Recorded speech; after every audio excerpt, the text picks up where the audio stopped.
In this lesson, we're going to look at another example where we apply Dijkstra's algorithm to a problem that's much easier to solve by inspection.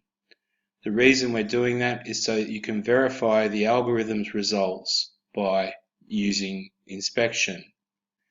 We're trying to find the shortest distance between St Andrews and Hillsville, and the numbers on the graph are the distances between the towns in kilometres.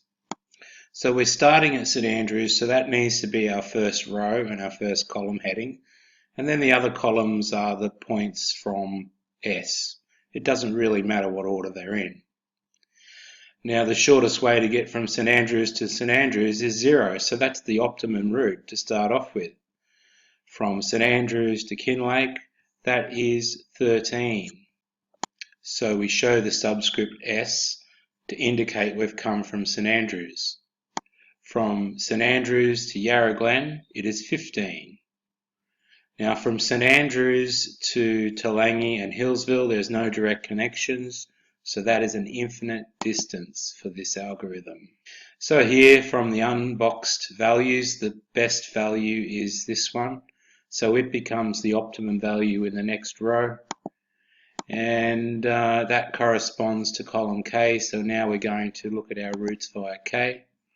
From K to Yarra Glen, we have to add 26 Ks to 13.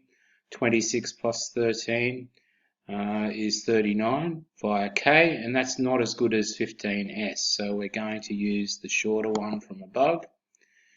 From Kinglake to Toolangi, we're going to add 15, and that's going to be okay. So adding 15 to 13 gives us a best value of 28 via Kinglake. That's the subscript K. Now there's no direct way to get to Hillsville, so that's infinite again.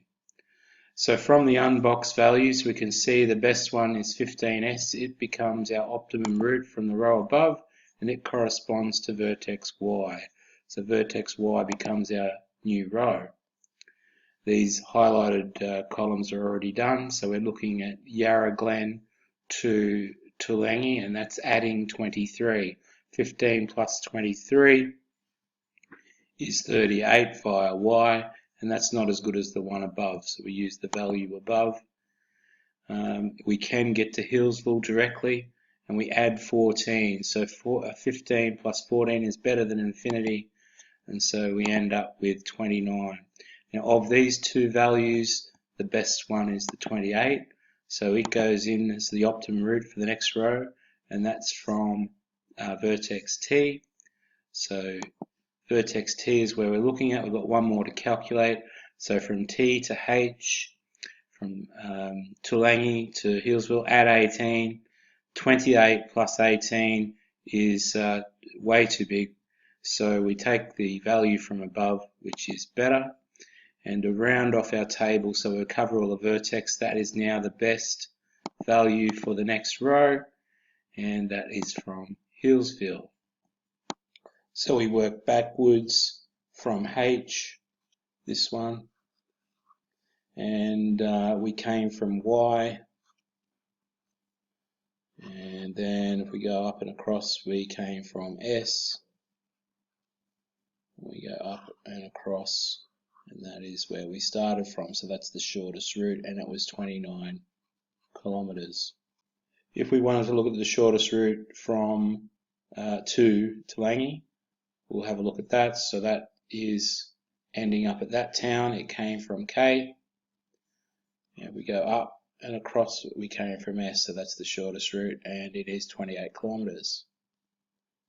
So remember that when we finish this algorithm, from the starting town, it can tell us the shortest route to all the other towns.